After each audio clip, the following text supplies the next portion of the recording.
obra Casa de Pensão, do escritor Aloysio de Azevedo, foi publicada no ano de 1884. Faz parte da escola literária do naturalismo e é baseada em fatos reais. A gente pode observar algumas características do estilo naturalista na obra, como, por exemplo, o retrato fiel da realidade, o instinto sexual se sobressaindo aos outros, inclusive opondo-se à capacidade racional, e também a obra faz algumas críticas em relação a condições de vida nas casas de pensões na época e também os interesses financeiros nas outras pessoas.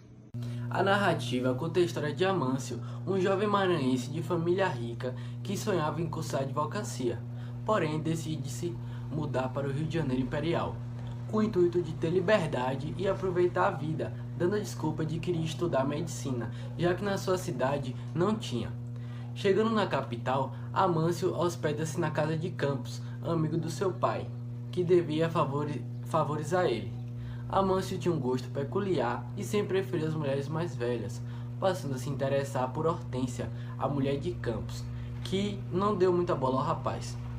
Na casa de Campos, Amâncio não encontrou a liberdade que queria. Ele era limitado a chegar em determinados horários, não poderia sair sempre para bares, e isso fez com que o rapaz quisesse morar em outro lugar. Então ele conhece Paiva, que o apresenta a Coqueiro, dono de uma casa de pensão que estava quase falindo. Percebendo que Amâncio era um rapaz rico, Coqueiro não perdeu a chance de querer se aproveitar, convidando-o para morar em sua casa de pensão. Ele e sua mulher Brisa tentam fazer com que sua irmã Amélia conquiste o rapaz para casarem e eles tomarem a posse da fortuna de Amâncio. Já morando na casa de pensão de Coqueiro, Amâncio escolhe mudar de quarto, pois se incomodava muito com os barulhos dos vizinhos. Mas como ele não dava ponto sem nó, ele queria mudar de quarto apenas para ficar mais perto de Lúcia, uma moradora da casa de pensão que lhe despertou interesse logo de cara. Nesse quarto que ele estava, ventava muito, e por esse e outros motivos ele acabou adoecendo e contraindo catapora. Amélia, rapidamente aproveitou dessa situação para ficar cuidando de Amâncio, tratando ele muito bem, lhe dando remédios e coisa e tal. E do mesmo jeito estava sendo Lúcia, com todos os cuidados. Inclusive ela sempre ia visitar Amâncio durante as noites. Um certo dia, Coqueiro inesperadamente flagra Lúcia com Amâncio e quis expulsar a mulher da pensão, já que ela também devia aluguéis. Há muito tempo ela não pagava o seu aluguel.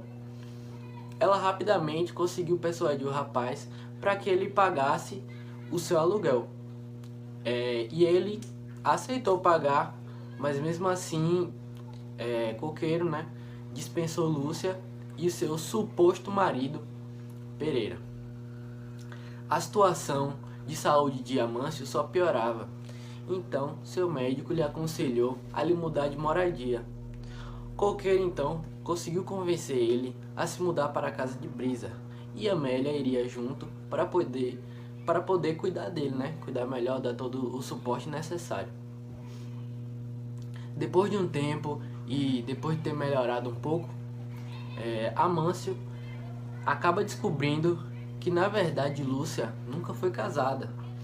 Nisso ele desiste do propósito de querer conquistar Amélia, Passou-se um tempinho e o seu pai Vasconcelos morre, deixando uma fortuna enorme tanto para ele quanto para sua mãe, que sem perder tempo Amélia já toca no assunto de casamento, que não sei o que, queria casar com ele e tal, para poder desfrutar do seu dinheiro.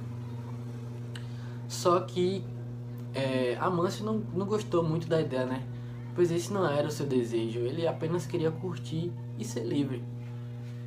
E aí, após receber a herança do seu pai, ele compra uma casa de pensão e se muda, levando Amélia junto consigo. Depois de um tempo também, Amâncio decide visitar sua mãe no Maranhão, E Coqueiro, com medo de perder a fortuna, arma um plano, uma emboscada para prender Amâncio, acusando ele de ter abusado de sua irmã. Amâncio, depois de um tempo, consegue ser inocentado e respeitado por todos, bem acolhido pelo povo.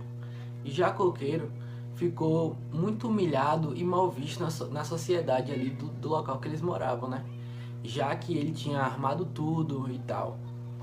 E por isso, ele se sentiu muito envergonhado e decidiu que iria tirar sua própria vida, né? Só que ele parou um momento e refletiu e viu que era melhor ele matar Amâncio. Certo dia, estava rolando uma festa de comemoração, né? Pela aprovação por ter passado no primeiro ano do curso de medicina, na festa de Amâncio. E aí Coqueiro dirige-se até o quarto, na procura do rapaz. Chegando lá, ele encontra Amâncio deitado, né?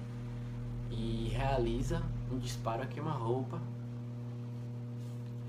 Aí aconteceu tal, aquela cena toda, e enquanto os policiais prendiam Coqueiro, Amâncio disse sua última palavra, que foi mamãe.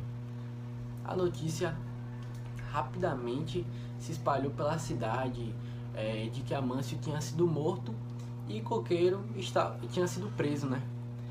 Então Ângela, que era a mãe de Amâncio, decide ir até o Rio de Janeiro em busca do seu filho, né?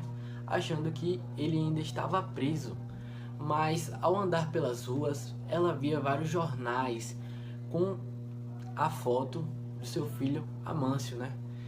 E nesse momento, ela andando pela cidade, ela se depara com a imagem do seu filho e descobre que, na realidade, ele estava morto. Nisso, ela cai no chão aos prantos. Pontos negativos. Assim como os livros da época, Casa de Pensão é uma obra com uma linguagem difícil de compreender na atualidade, pois usava dialetos muito específicos e de costume daquele tempo. Também é muito rico em detalhes, o que acaba sendo bom e ruim ao mesmo tempo, já que torna o livro ainda mais longo e cansativo.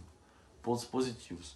Por ser uma obra naturalista, baseada em fatos reais, e retratar as coisas com fidelidade à realidade, podemos ler não só como uma história, mas como um registro de algo que realmente aconteceu.